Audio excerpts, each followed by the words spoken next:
I used to believe rules were only frustrating because they applied to everyone, until I learned they only applied to the people without power.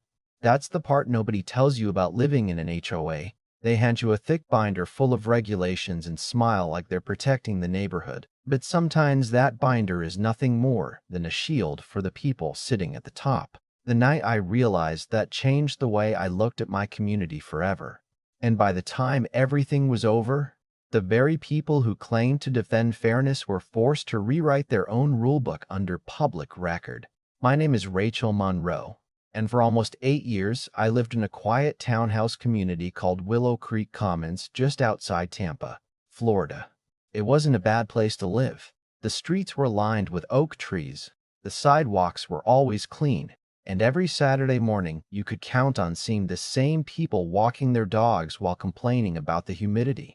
It looked peaceful from the outside, but anyone who had lived there long enough knew peace came with paperwork. Our HOA enforced everything: the color of your front door, the height of your hedges, the size of your flower pots, even the shade of white you could use if you repainted your fence. Some people laughed about it, but after enough warning letters landed in your mailbox, you stopped laughing. You simply learned to live inside the lines. The clubhouse sat at the center of the neighborhood like it was our tiny city hall. Birthdays, anniversaries, baby showers, retirement parties.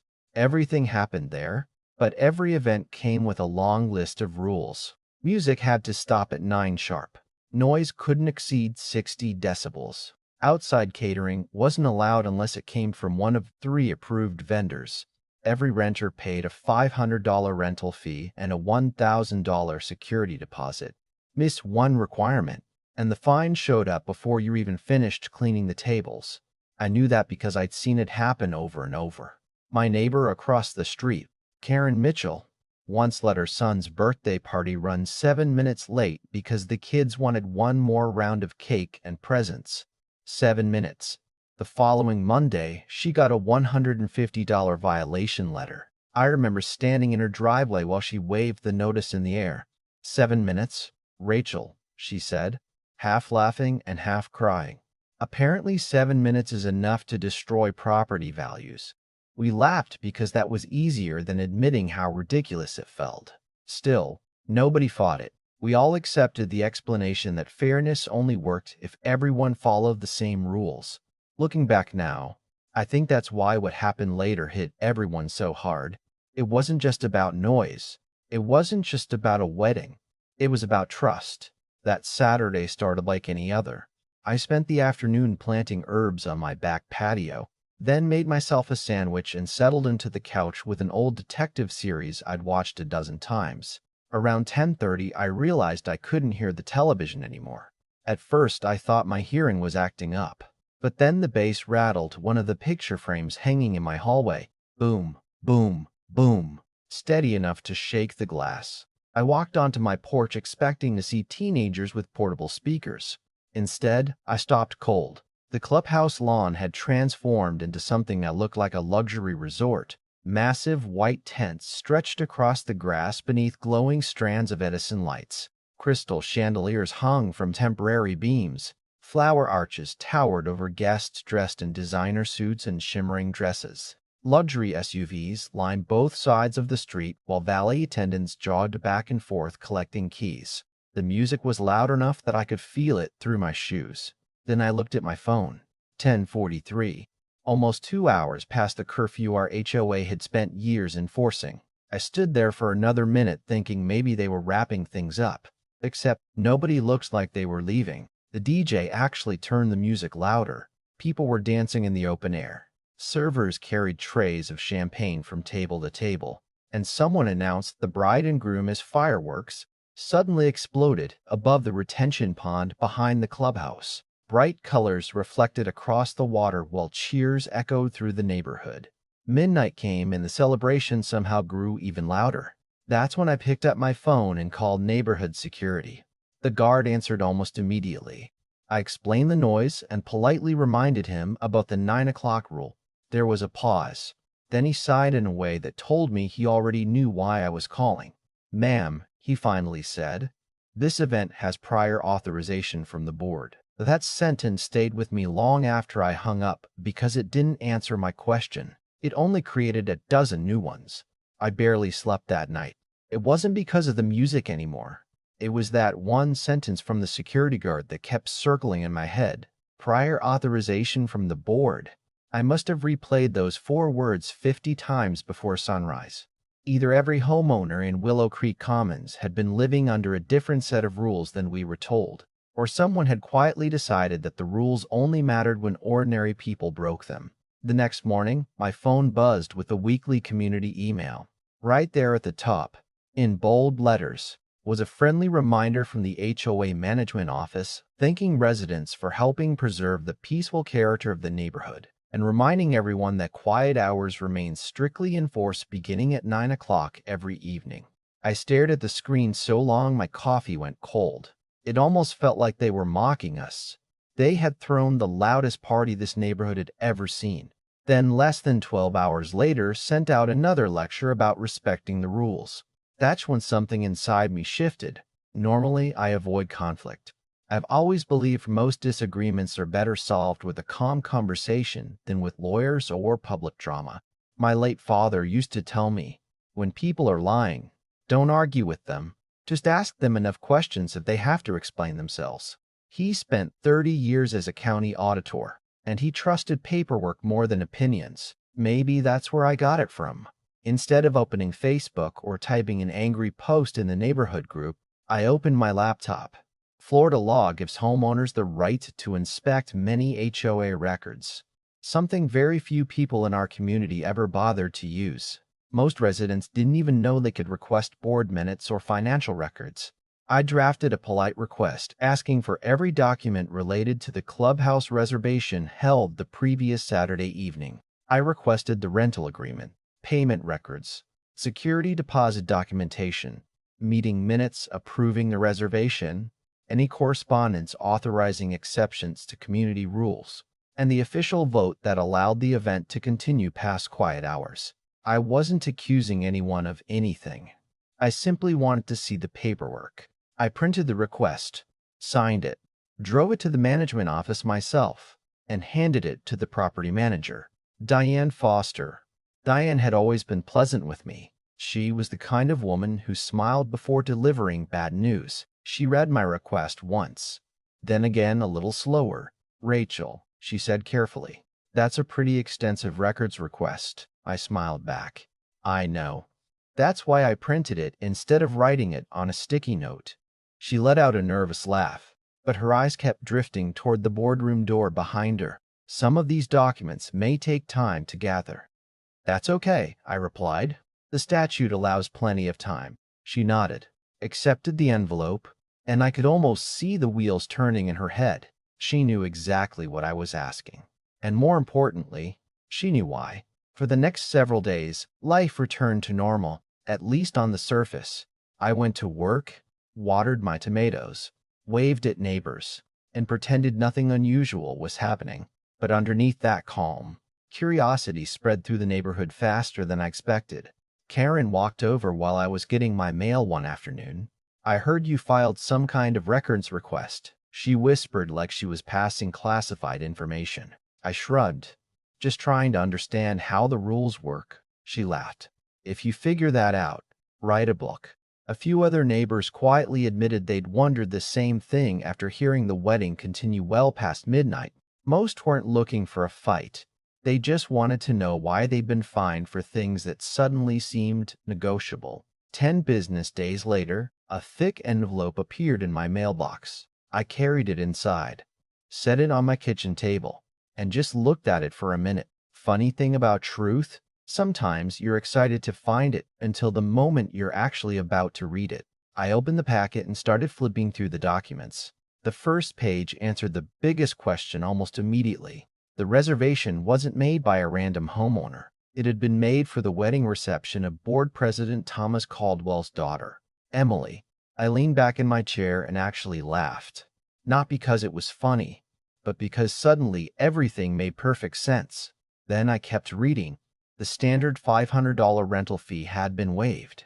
The mandatory $1,000 security deposit had also been waived. A handwritten notation beside the payments section simply read, "Board courtesy." My eyebrows shot up.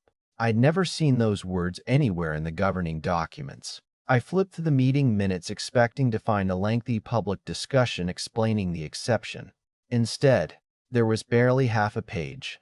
The board had entered executive session, approved temporary modifications to the Clubhouse regulations for one evening, and adjourned. No resident notification, no community vote, no explanation of why executive session was even appropriate for something involving common amenities. The decision had effectively been made behind closed doors. I read every page twice just to make sure I wasn't misunderstanding what I was seeing. I even highlighted the sections mentioning waived fees and suspended noise restrictions. Then I spread everything across my dining room table and called my older brother, Ethan, who practiced real estate law in Orlando. I didn't ask him to sue anyone. I simply asked him to read the documents.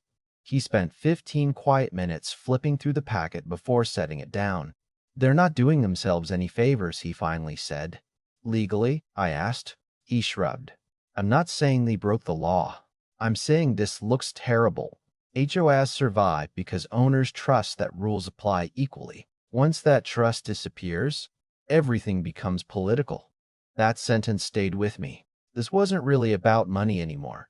It wasn't about a loud wedding. It was about confidence in the people running our neighborhood. For the rest of that afternoon, I wrestled with what to do next.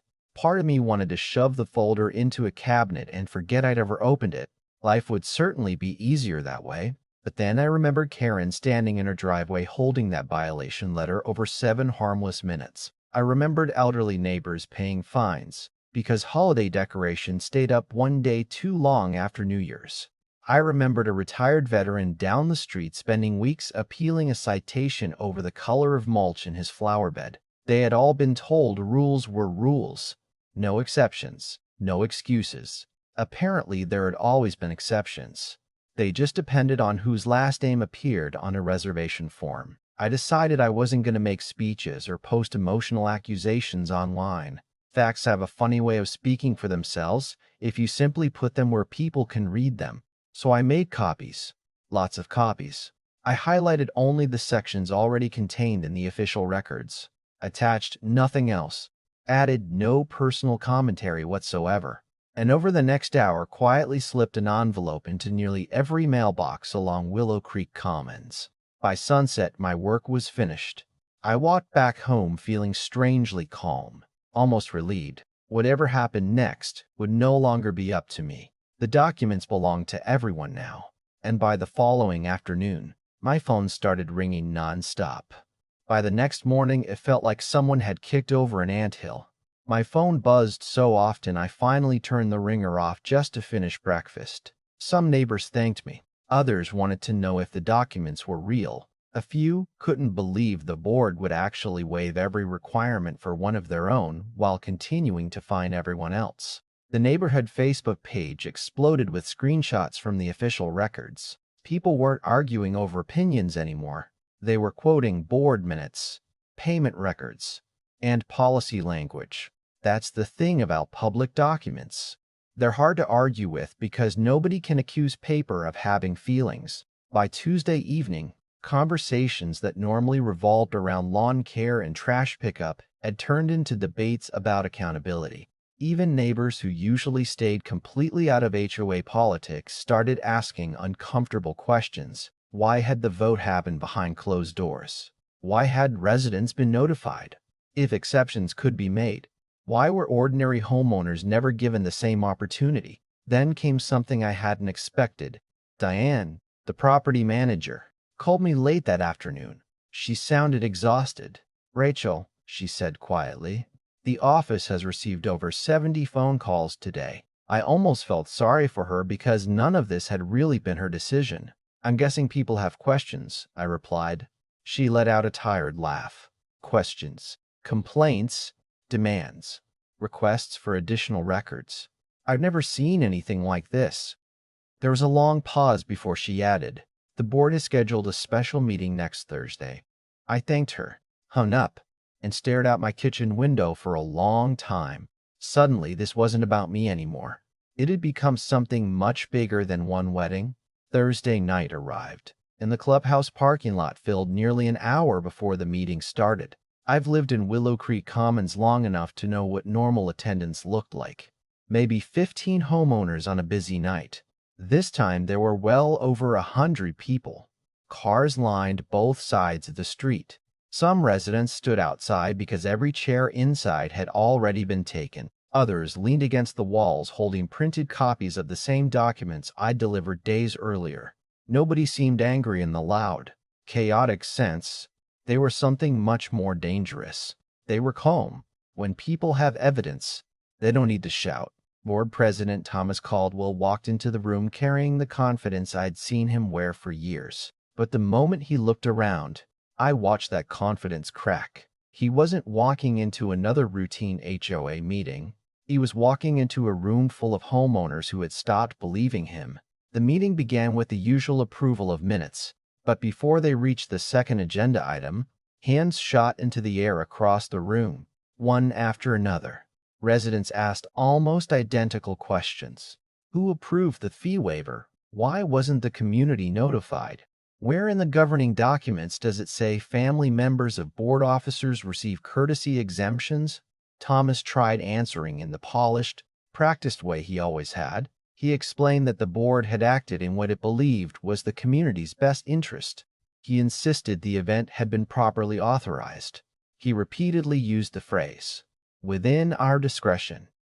But every answer seemed to create two more questions. Finally, he recognized me. Mrs. Worth Monroe, he said, forcing a smile. Since you initiated much of this discussion, would you like to speak? The room became so quiet I could hear the air conditioning running overhead. I walked to the microphone carrying nothing except one copy of the official packet. I didn't bring notes because I didn't need them.